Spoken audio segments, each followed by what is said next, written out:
Hey everyone, I'm the proud homeowner of this one-of-a-kind mid-century modern style fixer-upper. I can't wait to show you around and talk about my plan to restore its former glory. If you're interested about the house flip numbers, make sure you watch until the very end. As usual, let's start from the front. The lawn is completely dead and there's a lot of trash in the front of the house, which is not very appealing. So we're going to probably put in some new sod and some rocks, also some native plants to make this area more welcoming. And of course, we're going to remove the trash and a lot of stuff that's left behind inside.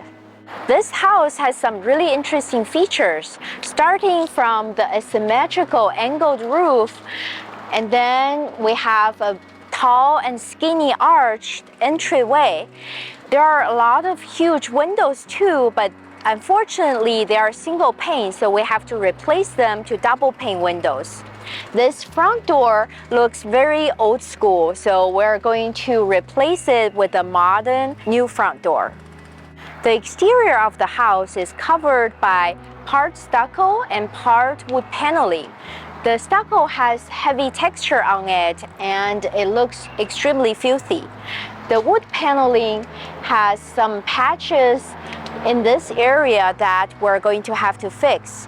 So we're going to power wash the exterior and give it a fresh coat of paint. The garage is very odd. It's attached to the house, but it looks like a separate structure because it has a flat roof and it looks very boxy.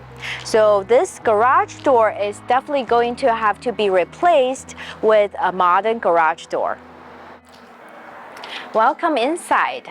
This living room is really nice and large, and it has vaulted ceilings. That's an amazing feature. We have a lot of stuff left behind by the previous owner, and from what I've heard, he's a computer genius and he was using every room as an office. So you're going to see a lot of desks and file cabinets and also some old computers. So in this living room, the fireplace is supposed to be the focal point, but it's brick and it's very old school. So we want to probably reframe it and add a nice mantle to modernize it. The high ceiling is nice, but it's actually a popcorn ceiling, so we're going to have to remove that and also add a lot of recessed lights to make the interior more bright. On the flooring, there's bright red carpet and tiled entryway, and then the light gray color laminate floors in a lot of the area of the home. So we want to remove the different types of flooring and unify it with probably warm colored laminate floors to make the house feel a little bigger. Right next to the living room is the dining room, and there is a chandelier that's missing a few globes. At first, I didn't really pay attention about this light, but then I found this light switch that's really unique. It looks interesting and it works as a touch-sensitive trackpad. So when you tap it on it, the light turns on and off, and when you hold it down, the light actually changes its brightness. So it's a pretty cool feature. This kitchen is right behind the dining room and it's fully enclosed right now. It feels quite dim, and having dark wood cabinets is not helping. We also have some dark green antique appliances and a very busy linoleum floor. So we're going to definitely gut everything here. The good news is the walls between the kitchen and the dining room and this part here are not load bearing, so we can actually remove both sides and make this kitchen a lot more open. So our plan is to put a peninsula here and wrap the kitchen all the way around, and then maybe also add an island where we can have some dining space. And after we do that, the whole kitchen will be a lot more functional, and also it will be a great entertaining center. Before we proceed further, I want to share that I recently celebrated the 6th anniversary of me being laid off from a corporate job. It was very humiliating and nerve-wracking back then, but it was a perfect wake-up call for me to realize that I couldn't depend on a steady paycheck.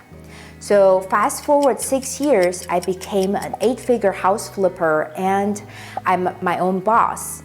So I want to use all the knowledge I have accumulated from the last 6 years to help other people to also take control of your own life and to become your own bosses. So I created my coaching program called Transform Flipper Academy. So if you are interested in this program, go to transformflipperacademy.com to apply, and the link is also in the description below. I look forward to help you transform your own life too. Right behind the kitchen is the family room, but apparently it wasn't used as a family room at all. As you can see from the 2 desks and the printer, this was another office for the previous owner. So here we're definitely going to clean up all the stuff, and we're going to remove the popcorn ceiling and add some recessed lights. There's actually 2 windows and a slider here, but the room feels dark because of the blinds, and the blinds over the slider is actually taped shut. So after we remove the shades and blinds, the room will be a lot brighter. And on the wall, there's a lot of stains that we're going to need to use a fresh coat of paint to make this space feel more clean and fresh.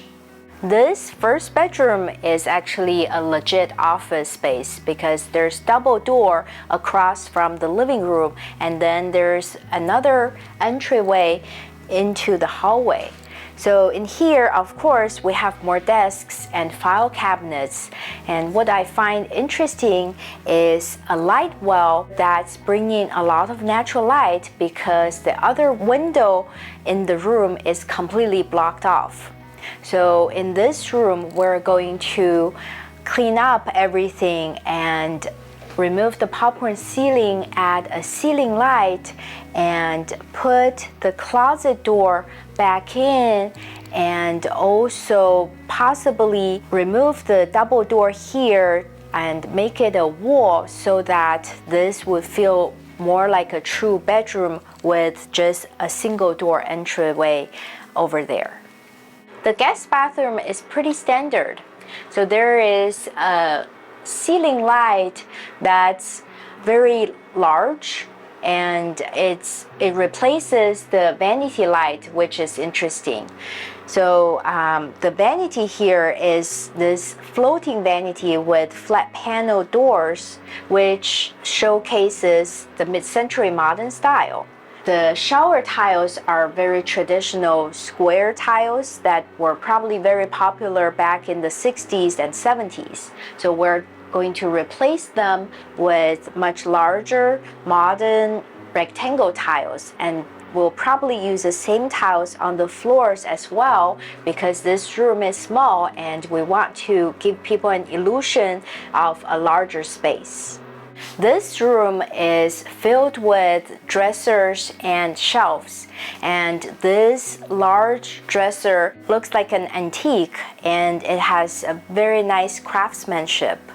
So in this room, we're going to remove the popcorn ceiling, repaint the walls, replace the window, and replace the red carpet with new laminate floors. This room feels quite tight with all the furniture in here, and we actually found the matching cabinet to the dresser we saw in the other room. So in here, our scope of work is quite simple. We're going to add a ceiling light, put the closet door back, and replace this laminate floors. The flooring doesn't look that bad, but because we have to replace the floors in many other areas where there's carpet or linoleum floors, so it would be hard to find the exact match to this flooring. So we would have to redo the flooring in the entire house, unfortunately. The primary bedroom is quite spacious, and this is one room that we get so much natural light from the slider and the window. This slider is a nice walkout to the backyard, but unfortunately, the backyard is very overgrown and there's not much to see right now, but we're definitely going to change that and make the view here more enjoyable. So we're in the primary bathroom now, and this bathroom is big.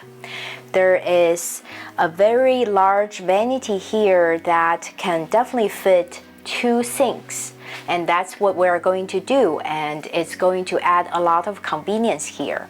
And on the countertops here, we see a really small TV that's also very chunky, and it's pretty old school. And there's also an antique computer and a radio, so it's quite a collection. At the end of this bathroom, there is the shower and the toilet that's separated by a pocket door. It actually makes a lot of sense because when someone's using the shower or the toilet, another person could also use the vanity here. So we're going to keep that feature. Right across from the vanity is a closet. It's actually really nice because this is a secondary closet in the room, so we can actually have his and hers closet space, and that would be very desirable to home buyers. And the flooring in this bathroom is completely exposed, so we're going to put in new tiles to finish it up. The backyard is of really good size, but there's no landscaping at all. There are 2 sliders going to the backyard from the house. This one is from the family room, and the other one over there is from the primary bedroom. So our plan is to install a new patio right off of the slider from the family room, and then the rest of the space will mainly be sod and maybe some plants. So we're going to connect the slider from the master bedroom to the new patio with some concrete steps. I'm not usually a big fan of mid-century modern homes, but I found this home appealing because of the vaulted ceilings, the spaciousness, and the unique architecture. I also like that it has been neglected for so long and there's a lot of room for upgrades. It's pretty cool that there's a separate living and family rooms. There are also 4 bedrooms total, including the office. It's so messy everywhere right now, and it's hard to see how big the rooms are, but it will change pretty quickly, and I'm very confident that we'll make this a dream home soon. If you want to see the after video, don't forget to subscribe. Also, I'm sharing the numbers right after this.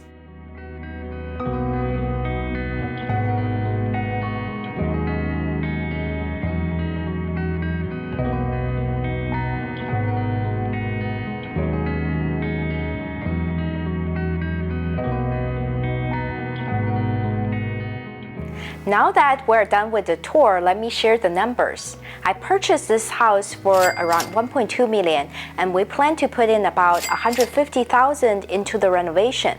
The after repair value is going to be around 1.6 million, so the estimated profit will be about 150,000. I hope you enjoyed this video, and if you did, give me a thumbs up and subscribe to the channel. Thank you so much for watching. See you next time. Right next to the dining room, looks quite interesting, and it works as a kind of a touch sense. So we're in the primary